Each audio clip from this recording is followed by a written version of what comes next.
Hello students, let's see this question. The question says which of the following intermediates have the complete octet around the carbon atom? Carbonium ion, carbon ion, free radicals या फिर carbene. सो यहाँ पर intermediates की बात हो रही है. सो intermediates वो स्पीशीज होती हैं जो रिएक्शन में बनती हैं और साइमल्टेनियसली डिकम्पोज भी होते जाती हैं. ठीक है. सो इसमें जो ये सारी स्पीशीज दे रखी है, हमें इनमें कार्बन कंसिडर करते हुए आपको उसको बताना है कि किस स्पीशी के अंदर कंप्लीट ऑक्टेट है. ठीक है, मतलब कार्बन का ऑक्टेट कंप्लीट है. कार्बन की वैलेंस शेल में 4 इलेक्ट्रॉन होते हैं. तो ऐसी कौन सी स्पीशी है जिसमें कार्बन की वैलेंस शेल में 8 इलेक्ट्रॉन ऑब्जर्व हो जाएंगे. सो पहला हम लेके चलते हैं कार्बोनियम आयन. देखिए ये नाम थोड़ा सा कंफ्यूजन क्रिएट कर सकता है, but it was proved that कि कार्बोनियम आयन और सिंपल जो हम कार्बोकेटायन होता है वो डिफरेंट होता है. Carbonium ion itself is a carbocation. मतलब कार्बोकेटायन का मतलब क्या होता है, कार्बन पे पॉजिटिव चार्ज होना इज कार्बोकेटायन.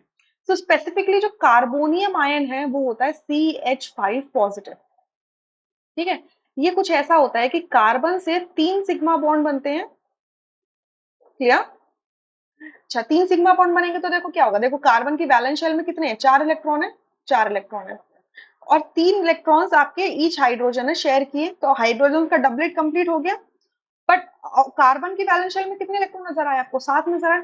अब इसका क्योंकि कार्बोनियम आयन है, पॉजिटिव चार्ज है, तो इसने एक इलेक्ट्रॉन लूज कर दिया. अपना एक इलेक्ट्रॉन लूज कर दिया. मैं यहाँ से इसका एक इलेक्ट्रॉन लूज करवा देती हूँ. ठीक है. तो एक इलेक्ट्रॉन लूज करते ही इस पे क्या आएगा, पॉजिटिव चार्ज आ जाएगा. ठीक है, पॉजिटिव चार्ज आएगा. तो अब इसकी वैलेंस शेल में कितने इलेक्ट्रॉन आप देख सकते हो, 6 इलेक्ट्रॉन देख सकते हो. ठीक है. एक ये बॉन्ड बनाता है कुछ इस तरीके से. ये हमारा हाइड्रोजन है.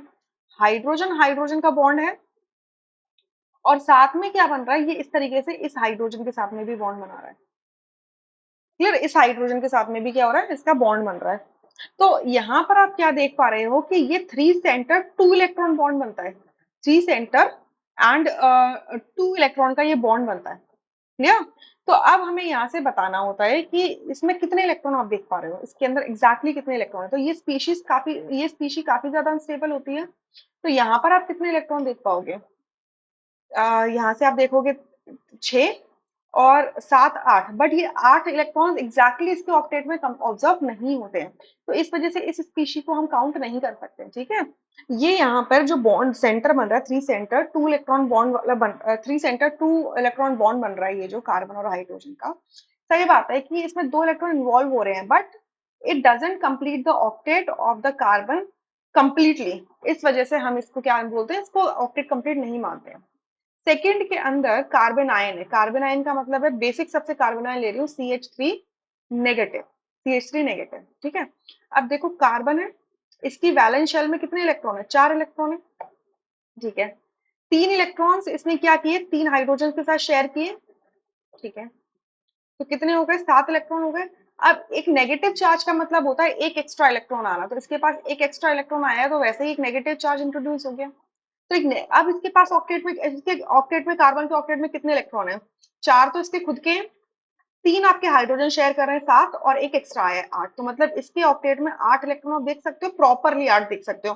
और ये हमेशा के बॉन्ड कैसा बन रहा है, प्रॉपर कोवेलेंट बॉन्ड बन रहा है, कोई भी 3 सेंटर 2 इलेक्ट्रॉन बॉन्ड नहीं है. ठीक है. तो इस वजह से इसका ऑक्टेट कंप्लीट मानेंगे हम. सो सेकंड ऑप्शन करेक्ट है. थर्ड देखो, फ्री रेडिकल. अगर मैं फ्री रेडिकल लेके चलूं तो मैं बोलूंगी CH3 और ये आपका फ्री रेडिकल हो जाएगा. ठीक है, सबसे बेसिक लेके चल रही हूँ. तो अगेन इसका मतलब क्या है कि कार्बन की वैलेंस शेल में 4 इलेक्ट्रॉन्स हैं, 3 इलेक्ट्रॉन ये 3 हाइड्रोजन के साथ में शेयर कर रहा है. तो कितने हो गए, 7 इलेक्ट्रॉन हो गए. और इसका एक जो 8वां इलेक्ट्रॉन है खुद का, जो कार्बन का इलेक्ट्रॉन है, वो एज इट इज रह जाता है, अनपेयर्ड रह जाता है. सो इसकी वैलेंस शेल में तो आप 7 ही इलेक्ट्रॉन देख पा रहे हो. तो ये कैसे अनपेयर्ड इलेक्ट्रॉन प्रेजेंट है, और क्योंकि ऑक्टेट कंप्लीट नहीं है तो हम इसको काउंट नहीं करेंगे. ठीक है. फोर्थ में क्या लिखा हुआ, कार्बीन.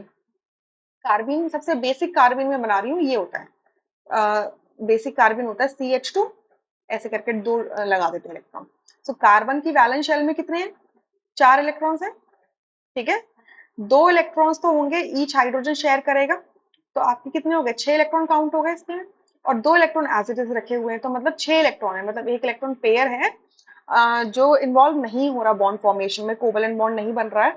तो आपके कार्बन की वैलेंस शेल में हम सिर्फ 6 इलेक्ट्रॉन देख सकते हैं. तो ऑक्टेट यहाँ पे भी कंप्लीट नहीं है, यानी कि फोर्थ ऑप्शन भी नहीं हो सकता.